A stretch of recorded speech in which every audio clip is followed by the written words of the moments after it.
नमस्कार दोस्तों, स्वागत है आपका इस नारुतो सीरीज के एपिसोड नंबर 1। कहानी की शुरुआत होती है आज से कुछ 12 साल पहले, जहां हम देखते हैं कि नाइन टेल फॉक्स अंधेरी रात में एक गांव में घुस जाता है, जिसकी 9 लंबी लंबी टेल्स होती हैं, जो कि बहुत ज्यादा ताकतवर होती है, जिससे वह एक पूरे पहाड़ को अपने एक कूद से गिरा सकता था। उस गाँव के बेहतरीन निंजा नाइन टेल फॉक्स का सामना करने के लिए अपनी पूरी ताकत से उसकी तरफ बढ़ते हैं। उस गाँव के काफी निंजा लड़ाई में अपनी जान गंवा उठते हैं। ये नाइन टेल फॉक्स इतना ताकतवर होता है कि उस गांव का कोई भी निंजा उसका कुछ बिगाड़ नहीं पाता। तभी हम देखते हैं कि उस गांव के सबसे ताकतवर निंजा फोर्थ होकागे वहां पर आते हैं। मैं आपको बता दूं कि होकागे वर्ड इस सीरीज में, इस एनिमे में जो लिया गया है, वो उस गाँव के राजा को होकागे कहा जाता है। उन्होंने नाइन टेल फॉक्स को एक पैदा हुए बच्चे के अंदर सील कर दिया और ऐसा करते हुए वो खुद मर गए। उस बच्चे का नाम था नारुतो। और फिर हम 12 वर्ष बाद की स्टोरी देखते हैं जहाँ इस एनिमे में,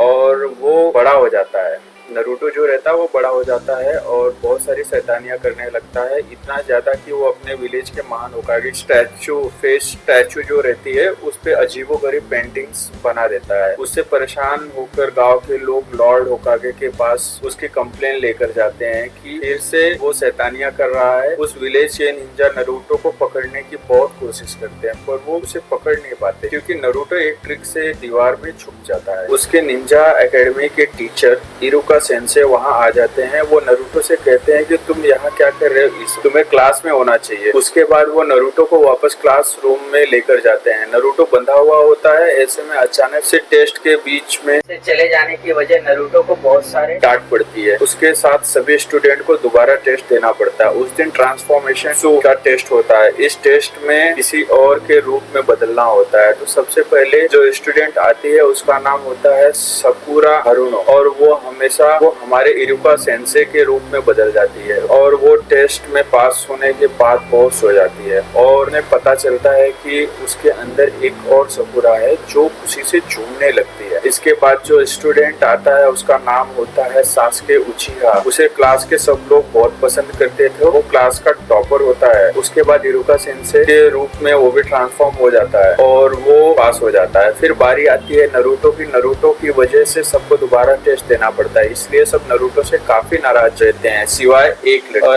नारुतो ट्रांसफॉर्म होता है पर वो बहुत ही खतरनाक रूप में ट्रांसफॉर्म हो जाता है, जिसके बाद इरुका सेंसे उसे डांटते हैं। फिर क्लास खत्म होने के बाद वो नारुतो से होकागे के फेस पर स्टैचू पर बने जो पेंटिंग रहती है उसको साफ करवाते हैं। तभी वो कहते हैं कि बिना साफ किए तुम अपने आज घर नहीं जाओ। तब नारुतो कहता है कि मुझे कोई परवाह नहीं, वैसे भी घर पर कोई मेरा इंतजार नहीं कर रहा है। इसके बाद इरुका सेंसे उसे कहते हैं अगर ये सब जल्दी साफ कर लो तो मैं तुम्हें रामेन की ट्रीट दूंगा। ये सुनकर नारुतो बहुत खुश हो जाता है और खुशी से चिल्लाकर कहता है कि ये सब मैं जल्दी से जल्दी साफ कर दूंगा। इसके बाद एक दूसरा सीन दिखाया जाता है जिसमें वो दोनों एक जगह रामेन खा रहे होते हैं। तभी इरुका सेंसे नारुतो से पूछते हैं कि आखिर तुमने हमारे महान होकागे के फेस के स्टैचू पर वो पेंटिंग क्यों बनाई, क्या तुम्हें नहीं पता होकागे कौन है? वो कहता है कि मुझे सब पता है। होकागे वो बनते हैं जो विलेज के सबसे बढ़िया और बेहतरीन निंजा होते हैं। एक दिन मैं उन सबसे बढ़िया होकागे बनूंगा और विलेज के सभी लोग मुझसे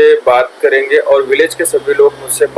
और मेरी इज्जत भी करेंगे। फिर वो इरुका सेंसे से रिक्वेस्ट करता है कि कुछ देर के लिए आपका हेडबैंड मैं ले सकता हूँ। तो वो कहते हैं कि इस हेडबैंड को लेने के तुम अभी काबिल नहीं हो, ये तुम्हें कल के टेस्ट में दिखाना होगा कि तुम कितने काबिल हो। फिर अगले दिन क्लासरूम का सीन दिखाया जाता है जिसमें इरुका सेंसे सबसे कहते हैं कि क्लोन जुत्सु, आज क्लोन जुत्सु का टेस्ट है, यानी कि सबको तरह एक और क्लोन बनाना होगा। ये सब नारुतो अपने अंदर खुद से कहता है। यही जुत्सु नहीं आता, लेकिन फिर ही वो अपनी पूरी कोशिश करता है और उसका नतीजा कुछ ऐसा निकलता है जिसके बाद इरुका सेंसे उसे फेल कर देते हैं। और उनके पास बैठे मिचुकी सेंसे उसे कहते हैं कि नारुतो ने अपनी पूरी कोशिश की, उसने जैसा भी वो एक क्लोन तो उसने बनाया है, पर फिर भी इरुका सेंसे उसे पास नहीं करते। इसके बाद हमें दूसरा सीन दिखाते हैं जिसमें सभी स्टूडेंट ग्रेजुएट हो चुके हैं सिवाय नारुतो के। वहाँ अकेले बैठा रहता है। तभी उसके पास मिचुकी सेंसे जाते हैं और कहते हैं कि इरुका सेंसे थोड़े स्ट्रिक्ट जरूर है, पर वो तुम्हारी भलाई के लिए ही ऐसा कर रहे हैं। वो चाहते हैं सबसे ताकतवर बनो। और फिर नारुतो कहता है कि मैं ऐसा क्या करूं जिससे इरुका सेंसे उसे पास कर दे। मिजुकी नारुतो से कहता है कि मेरे पास एक सीक्रेट है जिससे तुम ताकतवर बन सकते हो। फिर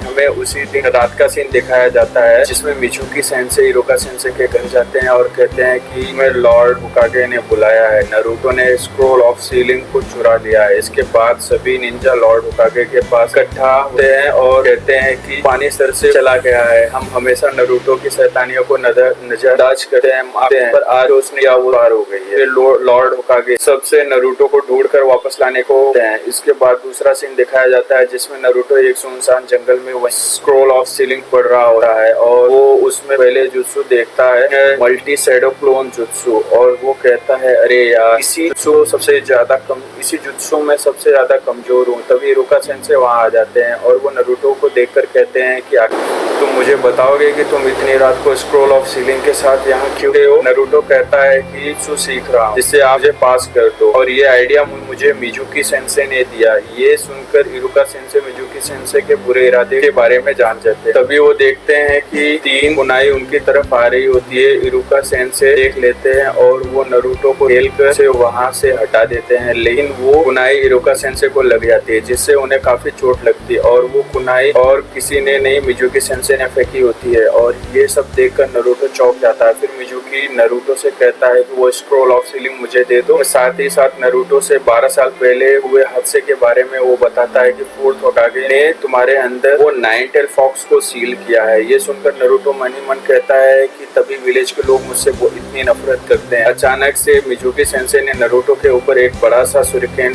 फेंक देता है। तभी इरुका सेंसे नारुतो को बचाने के लिए उस सुरिकेन को अपने ऊपर ले लेते हैं। नारुतो से कहते हैं सिर्फ तुम्हें एक अकेले नहीं हो। 12 साल पहले उस हादसे में मैंने भी अपने मॉम और डैड को खो दिया था जिसमें उनकी जान चली गई थी। तुम्हारी तरह अकेलापन मैंने भी देखा है। सुनते ही नारुतो वहाँ से भाग जाता है। तभी इरुका सेंसे से कहते हैं कि वो नारुतो को मारकर स्क्रोल ऑफ सीलिंग ले ले। अभी दूसरा सीन दिखाया जाता है। नारुतो पेड़ों की डालियों के सहारे भाग रहा होता है। पीछे से इरुका सेंसे आके नारुतो से कहते हैं कि वो स्क्रोल ऑफ सीलिंग मुझे दे दो। Mizuki sensei scroll of ceiling के पीछे पड़े हैं और नारुतो बात नहीं मानता और वह मिजुकी सेंसे दूर जाके गिरते हैं। वो तो पता चलता है कि इरुका सेंसे के रूप में मिजुकी सेंसे है। वे मिजुकी सेंसे नारुतो से पूछते हैं कि तुम्हें कैसे पता चला कि मैं इरुका सेंसे नहीं हूँ, मैं मिजुकी सेंसे हूँ। तो हमें पता चलता है कि नारुतो के रूप में इरुका सेंसे ही होते हैं और वह उन दोनों वहाँ से थोड़े दूर पे एक पेड़ के पीछे नारुतो उन्हों की बातें सुन रहा होता है। मिजुकी इरुका सेंसे से पूछता है कि आखिर क्या तुम उस लड़के को क्यों बचाना चाहते हो। सारे विलेज के लोग उस लड़के से नफरत करते हैं, यहाँ तक कि तुम भी जानते हो कि उसकी वजह से तुम्हारे मॉम और डैड मारे गए। उसके अंदर जो शैतान है उसकी वजह से। सेंसे कहते हैं हाँ मैं नफरत करता हूँ पर नारुतो से नहीं बल्कि तुम जैसे शैतान लोगों से। नारुतो बाकी सब लोगों की तरह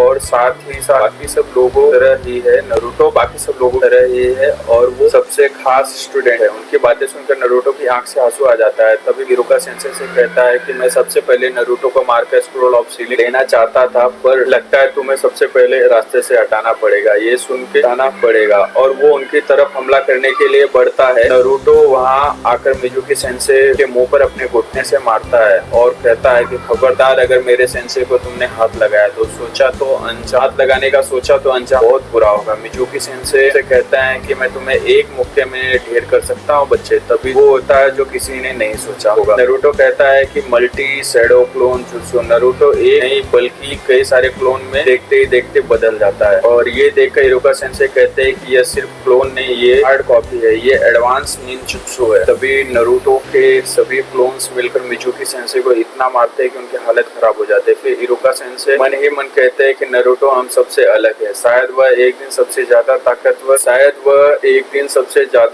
आगे बन सकता है। नारुतो को अपने पास है और आखिरकार नारुतो को वो हेडबैंड ही देते हैं। साथ ही साथ वो कहते हैं कि मुबारक हो नारुतो तुम पास हो गए, अब तुम भी एक निंजा हो। आगे का सफर बहुत मुश्किल होने वाला है लेकिन कभी हार मत मानना। इससे नारुतो इतना खुश हो जाता है कि वो उन्हें बहुत तेजी से गले लगा